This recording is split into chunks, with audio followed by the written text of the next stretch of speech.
أعوذ بالله من الشيطان الرجيم شرع لكم من الدين ما وصى به نوحا والذي أوحينا إليك وما وصينا به إبراهيم وموسى وعيسى أن أقيموا الدين ولا تتفرقوا فيه كبر على المشركين ما تدعوهم إليه الله يجتبي إليه من يشاء ويهدي إليه من ينيب رب اشرح لي صدري ويسر لي أمري واحلل عقدة من لساني يفقه قولي فالحمد لله رب العالمين والصلاة والسلام على أشرف الأنبياء والمرسلين وعلى آله وصحبه أجمعين ثم ما بعد السلام عليكم ورحمة الله وبركاته.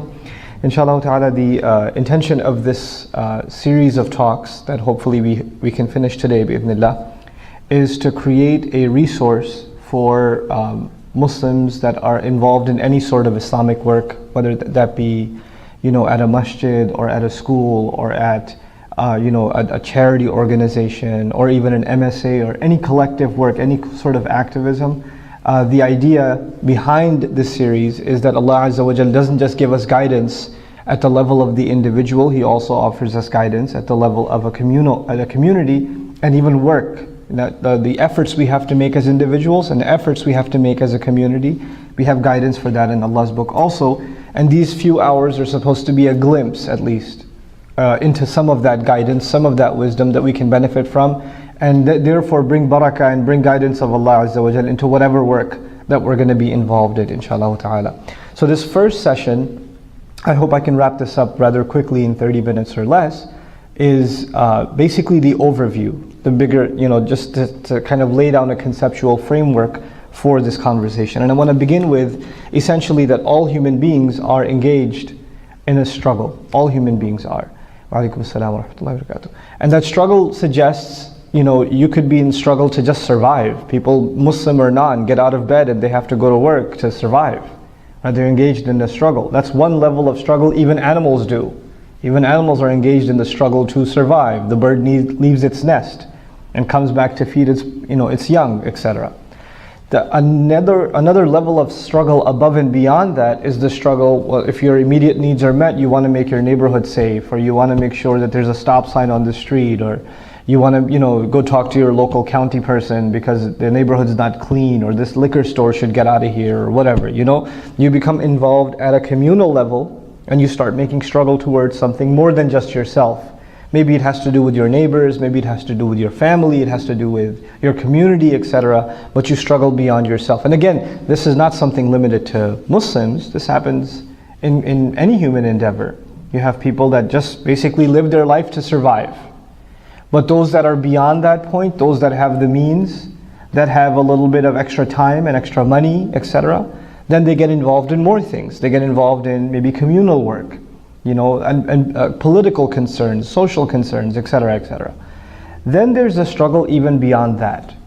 There's a third level of struggle, and that's the struggle towards a cause, a belief.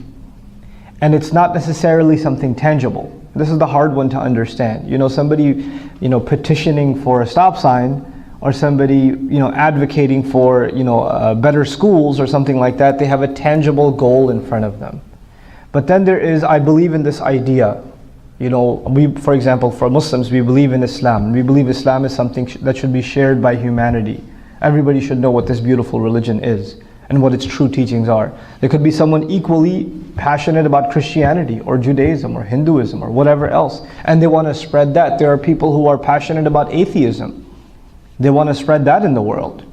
And they struggle for that cause to spread that idea across the world to different people. And that's not necessarily struggle for a tangible good, it's struggle towards an idea. And maybe you will never even see the fruition of that idea in your lifetime, because that idea is too big for even yourself. These are the kinds of things, for example, in the non-Muslim sphere, before I come to us, Muslims, in the non-Muslim sphere, you might have people that are struggling for, justice. or they're struggling for a better way of life. Think of the revolution in Europe, the French Enlightenment, right? They're struggling against the church. They want this idea of popular democracy, or they want this idea of human beings being able to be sovereign over their own fate as a community, as a government. And this idea, they don't even know when they're fighting for it whether they're going to live to see it or not, but they're ready to fight for it. They're ready to struggle for it, even to the extreme where they're giving their life up for it, right? So 3 levels of struggle I outlined for you at the level of the individual. Then a little bit past that, tangible goals within a community. Tangible goals you struggle for. And then there's the intangible ideas or ideals in a society. Those are 3 levels of struggle. Now let's paint those 3 struggles with Islam. Beyond the worldly, not just in the worldly sense, in the otherworldly sense, Islam also asks us to make a struggle at the level of the individual. I have to fight my nafs, I have to fight shaitan, I have to fight my laziness, I have to fight my anger. This is a struggle with myself. That's a struggle I have to make with myself. I have to struggle to become better in my ibadah. So many du'as we make are about the struggle of ourselves. Allahumma a'inni ala dhikrika wa shukrika wa husni ibadatik. Allah, aid me in remembering you, aid me in thanking you, and aid me in perfecting and beautifying my worship to you. That's a struggle with yourself. Then we go a little bit past that, and let's keep things in the American context, inshallah, even though this has universal value. So you go a little past that and you say, I shouldn't just worry about myself. We need a masjid. We need to have a place where we can worship, where people can remember Allah. And so masajid got built. And then when masajid got built, then there was a bigger concern. We need to educate our children. Schools got built. Sunday schools got established. Then there were even more concerns. We need to help others get the word of Islam. Da'wah organizations were created. Right? So these were additional struggles. These are additional struggles that stem from first at the individual level, then at the community level. Right? And then even beyond that, there are those who are trying, they have an open-ended target. The open-ended target is one day we want everybody in this country to know what real Islam is. That may not be a tangible goal. It may be very open-ended, but they're ready to struggle for it. And they're not turned off by the idea that they're not seeing tangible results. It's enough for them that is a worthwhile activity. And any of these efforts that we make, for any other human being, they can believe what they believe. We believe every one of these efforts are actually at the end, more than anyone else, benefiting our own selves. They benefit us. They don't necessarily benefit anybody else because we're not capable of that. The Prophet ﷺ benefited humanity more than anybody else. More than anybody else. And yet Allah commanded him to say, قُلْ لَا أَمْلِكُ لَكُمْ ضَرًّا وَلَا نَفْعًا. I do not possess the power to benefit you, and I don't possess the power to harm you. Think about that. The Prophet ﷺ is more beneficial to humanity than any other human being that ever lived. And he's commanded to say, I don't possess the power to benefit you. In other words, the benefit that the Prophet ﷺ has given us, that we benefit from him ﷺ, the credit keeps going to him, through him to Allah Azza wa Jal. And that's the attitude of the believer. The attitude of the believer is whatever good I'm doing, I'm not benefiting anybody except myself. That's who I'm benefiting in the end. Me even giving sadaqah is benefiting myself. Me helping build a masjid, helping out a school, giving a charitable donation, whatever it may be, is helping me. And the benefit that comes to others is not from me, it's from Allah. That's the attitude that one develops, right? This is unique to us. This is not shared by others who make struggles across these 3 different levels. Now, these 3 struggles, they can be, they may be disconnected in other worldviews, but in Islam, the struggle for yourself and the struggle for tangible goods in the community, and then beyond that, the struggle for the idea of Islam itself, the benefit to Islam itself, they're interconnected, they're married to each other. You can't just, for example, be an activist that doesn't worry about themselves. I have to be worried about myself. And sometimes this kind of imbalance happens. Some people, they get so active and involved in an organization or volunteering, they become so engrossed in that volunteering activity that they don't even have time to pray properly. And they don't even have time to recite Quran for themselves. Or, to engage in personal worship. They become, they start having a diminished role in that and having an excited role in the other. And that's not something acceptable in our religion. These things are interconnected. And so one of the studies we're going to do is how are they interconnected? How are they interconnected? Then beyond the fact that they're interconnected, this proves something to all of us. Religions, generally, especially in modern, postmodern society, religion is considered something personal. Like religion is, in our constitution, for instance, we have the freedom of religion, and just like the freedom of speech, and the freedom of choice, etc., etc. These freedoms that we enjoy in this country are because religion is a personal matter. So nobody can stop me from praying, and I can't stop somebody else from worshiping the devil if they want to. That's entirely up. If they want to believe in a God, their business. If they don't believe in no God, that's their business, right? It's a free marketplace of ideas, and it's a personal thing. But this understanding from the Quran and from the life of the Prophet ﷺ, it lends us to something. Islam isn't only concerned with yourself. If you're a Muslim, Islam is not just your personal business. Islam by definition needs to be shared. Islam by definition seeks to benefit others too. It seeks to. And if I'm a believer in Islam, then I cannot say my Islam is limited to myself. It doesn't affect anybody else. I don't have to do anything else but worry about myself. So long as I'm praying, so long as I go to Hajj, so long as I give some zakat, so long as I pray, I'm set. I don't have to worry about anybody else. That is not something our religion lets us do, by definition.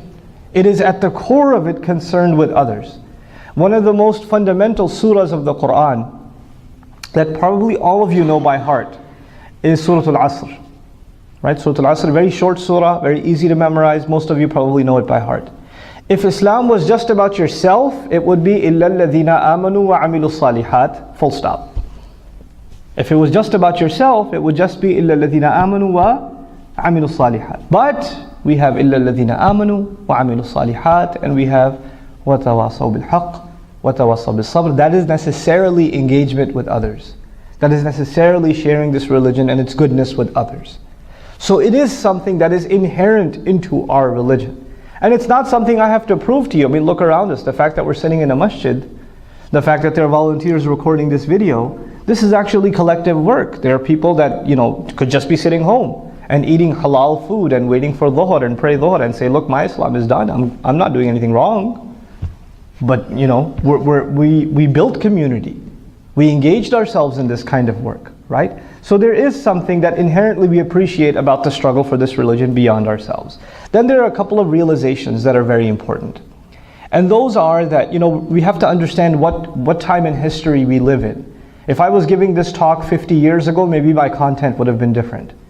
Based on the reality around us. And even though I'm not going to give you a comprehensive kind of social analysis of where Muslims stand, I do want to share some things with you. We are living in a time where there are so many different efforts, and there are so many different movements, and there are so many different labels, all under this big thing we call Islam. There are so many flavors of Islam. There are so many variations within Islam. To give you a personal example, my adult life began in New York City, and I spent most of my adult life actually in New York City. I only left New York about 5 years ago. And I was exposed to Islam at a serious level in New York. And depending on which masjid you go to, you'll get a different brand of Islam, completely different from the other. And you get exposed to very different ways of thinking about Islam. I'm not here to label groups or ideologies. And I'm not talking about like outside of the mainstream fold. I'm talking about Sunni Islam, mainstream Islam. Within that you have a lot of variety. You have a lot of variations. And as a young person, I was like a teen, you get very impressionable. So you get exposed to one and you're like, this must be the right one. Then you get exposed to the other and you say, well, maybe there's something wrong with that one. This must be the right one. And you keep kind of experimenting. It's this experimental experience that I at least had in my earlier youth, right? But at the end of it all, one thing became obvious. One thing became very clear to me. Islam and the struggle for Islam is not one thing. And it will never be owned by one group. It can't be. That time is over. That was the time of the Prophet ﷺ. Islam was one thing. It was one people. They had exactly the same understanding on every issue. and they represented Islam, and if there was a difference of opinion, they could take it back directly to the Prophet ﷺ, and he could answer them for them immediately in the flesh. We have the Quran and we have the Sunnah, yes. But have there been differences of interpretation of the Quran and the Sunnah? Yes. Are there going to be intellectual, legitimate differences of opinion among us? Yes. Are there going to be different varieties of Muslims? Absolutely. Now there's two attitudes we can take. One of the attitudes is the one that I'm holding on to is correct, and everybody else, not only are they wrong, they are deviant, corrupt, heading into the hellfire, stay away from them if you know what's good for you, etc., etc., etc. That's one attitude. And I've seen that attitude. I'm from New York after all. I've seen that attitude. Don't go there, they'll send you to hell. Don't listen to them, their Islam's corrupt. And the other, we have the right Islam.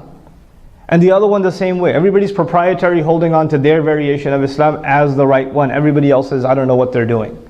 But actually, at the end of the day, the more you mature in your knowledge of Islam, you realize that the struggle for Islam, the work for Islam, is not going to be owned by one group, one community, one individual, one school of thought. It's not going to happen. It's just not going to happen. That's not practically possible. And if, recently, alhamdulillah, I had a chance to go to Hajj, as I mentioned before, you realize how much diversity there is in Islam when you're at Hajj. How widely different Muslims can be. You realize that if not any place, then Hajj. And actually, I believe that you can easily observe that in the United States too. There's quite a diversity among us. Even within Dallas, you're going to find some incredible diversity of Muslims. And so, the reason I'm bringing this up is that one of the first things that I want to remind myself of and hopefully instill in all of you is to have respect for good work that is going on, whether it's coming from people that are exactly like you, Muslims that are exactly like you, or it's coming from Muslims that aren't exactly like you. So long as it's good work, that it should be respected.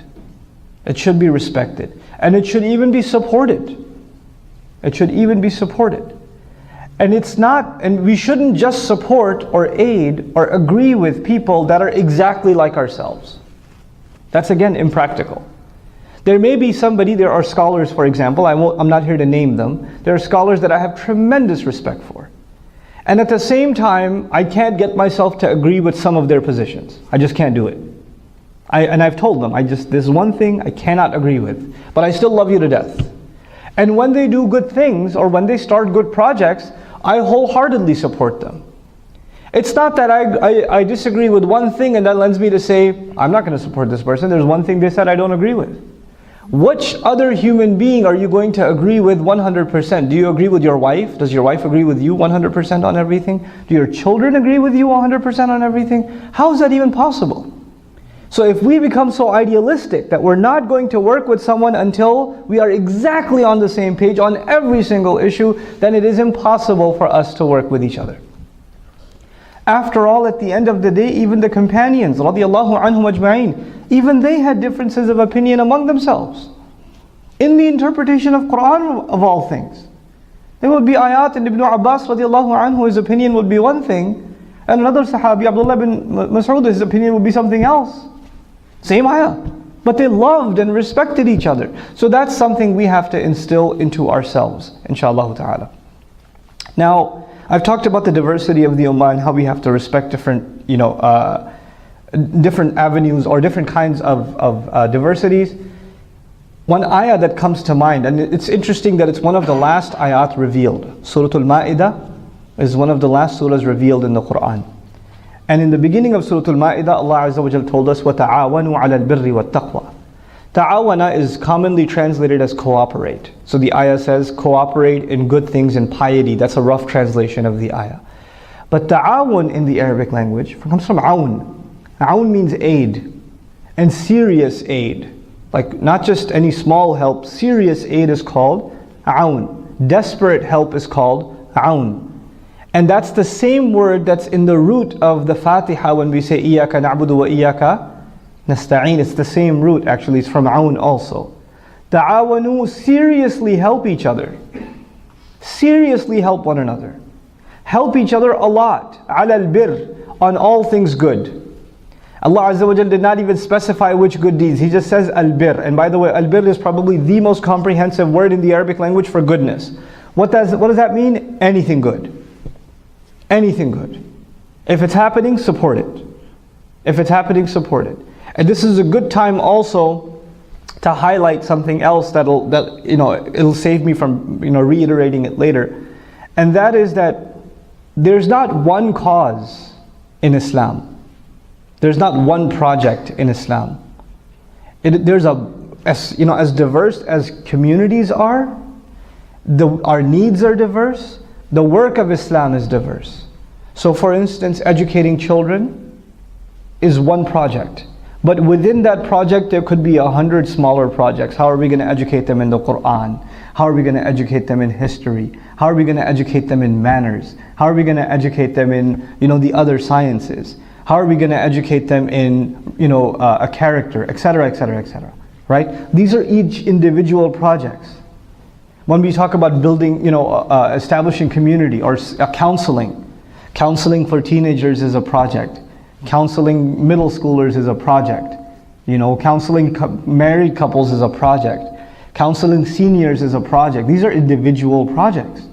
So when you think of it like that, efforts that have to be zoomed in on, and then excelled in, then you and I should realize me personally and you personally, we have to ask ourselves, how can I contribute? What can I serve in? What good can I do? Or what good do I think I could be a really good asset towards? Maybe I need to start something new. Maybe something already exists and I can make it better. Along the lines of what I was thinking. You see? For instance, da'wah. People talk about the importance of da'wah. But da'wah is not one thing, it's 1,000 things. There are efforts happening on very specific forms of da'wah. For example, Brother Mujahid Fletcher, for instance, is working on Islam in Spanish. Da'wah in the Spanish language. That's a very particular project, and I respect that project a lot, because that's something that's much needed.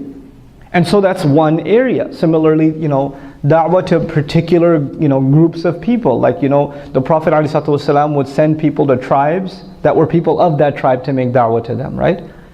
So what I derive from that is understanding for yourself, where am I going to contribute? Really doing, how people go to a counselor and they what career should I do? Here's what I'm good at math, I kind of like science, I hate art, blah, blah, blah. What should I do? Well, you should be an accountant, you should be this or you should be that, right? They get counseling. Similarly, you and I should actually sort of think about counseling ourselves or seeking counsel from others in our talents, our experiences, our education. How can that be used to serve Islam in some way? And it can also should take into consideration your interests. What are you interested in? What do you feel passionate about? Because Islamic work is something you should feel passionate about. You don't just do it like grunt work. You do it because you love doing it. You were made for it, And that's what you have to find for yourselves. And inshallah ta'ala, like minds come together and they cooperate with each other. وَتَعَاوَنُوا عَلَى الْبِرِّ.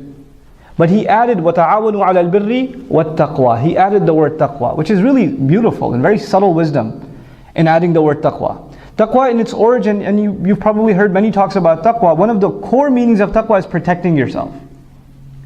And taqwa is an individual thing. Taqwa is the most individual thing. Rasul sallallahu alayhi wa sallam yaqul at-taqwa hahuna. Rasul sallallahu alayhi wa sallam says taqwa is here. It's the most private. Nobody can see inside my heart. Nobody can look in there. On the one hand, the ayah began talking about us cooperating with each other, collective work. And immediately said, make sure that you cooperate in instilling each other's taqwa too. Why? Just because you're doing good work doesn't necessarily guarantee you have taqwa. So remind each other, hey, it's time for salat. Remind each other, we should recite more Quran. We should make a lot of dua. That spiritual element in our activism is embedded inside the work of cooperation. وَتَعَاوَنُوا عَلَى الْبِرِّ وَالتَّقْوَى. Together. It's incredible. So we don't just become volunteers at an MSA that pass around flyers and send all the emails and update all the Facebook pages and send out all the tweets. But at the end of all of that, we're also reminded by that same MSA, but the brothers and sisters to each other, the sisters reminding the other sisters, hey, listen, it's time for salat, we should pray. And we should pray some extra nawafil before the convention, that Allah makes it a blessing, and nothing bad happens, and Allah protects it, and Allah accepts all this effort. That's taqwa. So we help each other in birr and in التقوى ولا تعاونوا على الإثم والعدوان. You know, the Arabic language, sarf students would know ولا تعاونوا is actually ولا تتعاونوا. The original Arabic word is ولا تتعاونوا. And one ta is removed. And this is a subtlety in the Arabic language. Some say they're both allowed, which is true, but the benefit linguistically is don't even cooperate in the least bit. على الإثم, first of all, don't cooperate in sins. And now the reversal has happened. You see, in the first part, when you cooperate in goodness and in taqwa, the goodness, the project was mentioned first. Then the personal spirituality was mentioned. But when make sure you don't cooperate with each other, the first thing mentioned is, it's reversed. The spiritual problem is mentioned first, which is al-ithm. Al-ithm is sin. Don't cooperate with each other in sins. In other words, hey, now that the convention's over, want to go get some hookah? Want to go hang out later?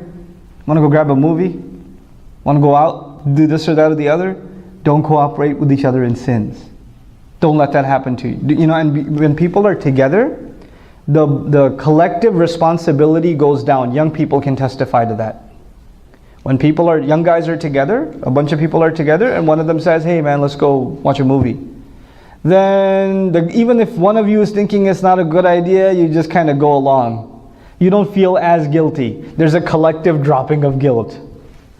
And just the opposite is true too. When there's a bunch of people and one of them says, hey, let's go to the masjid and pray, everybody will go. It's easy to encourage a group to do good things. It's also easy to encourage a group to do bad things. So Allah says, make sure you cooperate with each other in good things and taqwa, and make sure not to cooperate, because it's very easy for the entire group to go downhill. Don't cooperate in sin.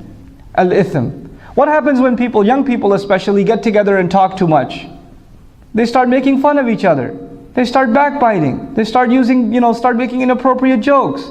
Things go south really bad. You go to somebody's house for dinner, just a bunch of friends are talking, and for a little bit the conversation was somewhat productive, and eventually, or not a couple of minutes go by, and this is like a really bad conversation, and you're involved in it for an hour.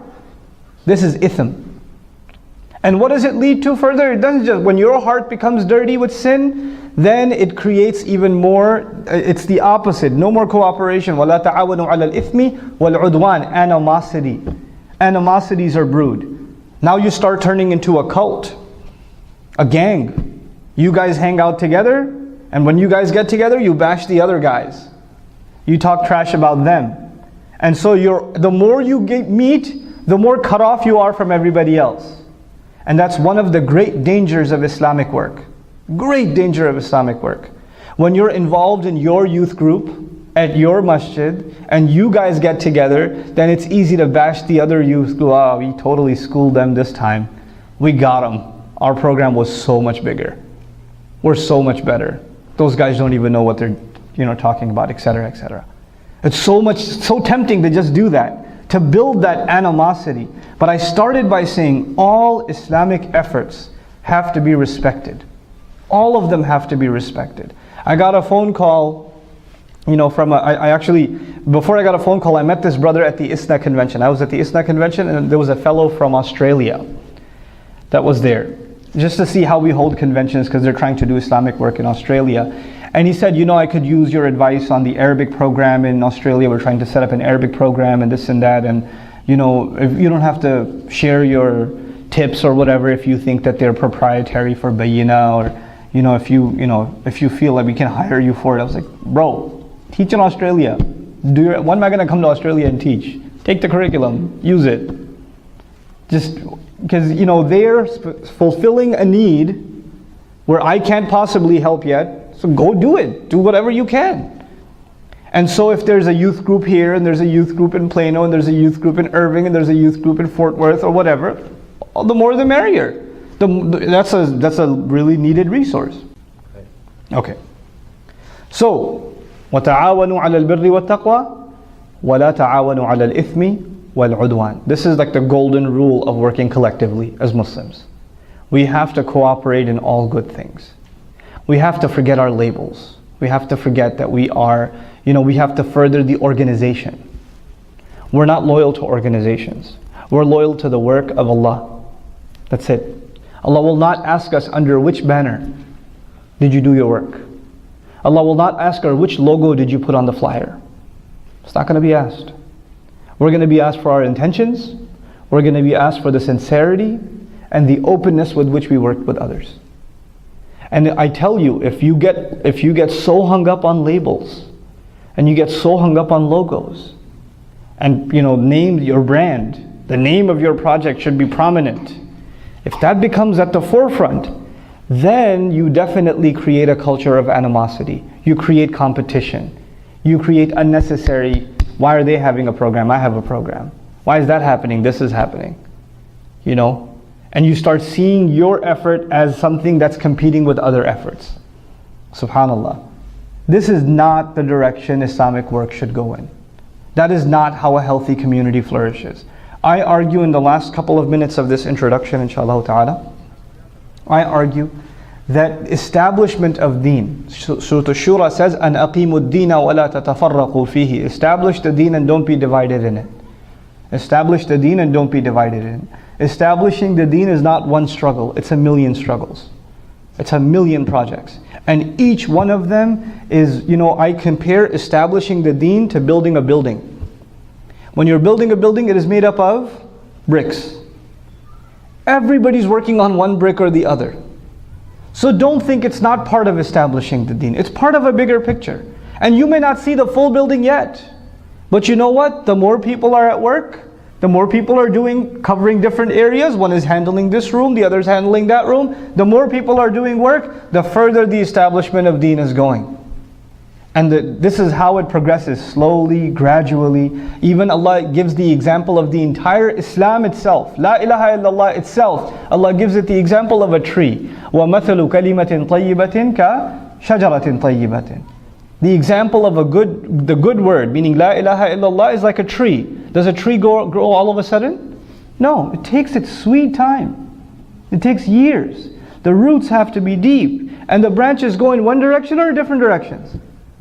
The branches go in every which direction. They go in every which direction. That's the diversity of the ummah. It goes in every which direction. And each of those directions has to be respected. So this was a little bit of an overview that I wanted to share with you about, what is going to be talked about. I'm just going to give you the titles of, some of the conversations I'm going to be having with you guys, inshallah ta'ala. In the beginning of the next session, what time is Dhuhr here, by the way? Oh, still 1:45? Okay, so I'll give you 5 minutes off and then I'll do the next session because I'd rather be done quicker rather than later. So I'd rather do it that way, inshallah. So the next session I'm going to talk to you about is what should motivate you and me to volunteer? What should motivate us to do this work? And though there are so many ayat of Quran that talk about that, I'm just going to take one passage again from Surah Ash-Shura, which tells us about establishing Allah's deen. أَنْ أَقِيمُوا الدِّينَ وَلَا تَتَفَرَّقُوا فِيهِ. I'll talk about that one passage and how the Prophet ﷺ is motivated to do this work. So this is how Allah motivated His Prophet ﷺ, and we should be inspired by that and we should be motivated as a result.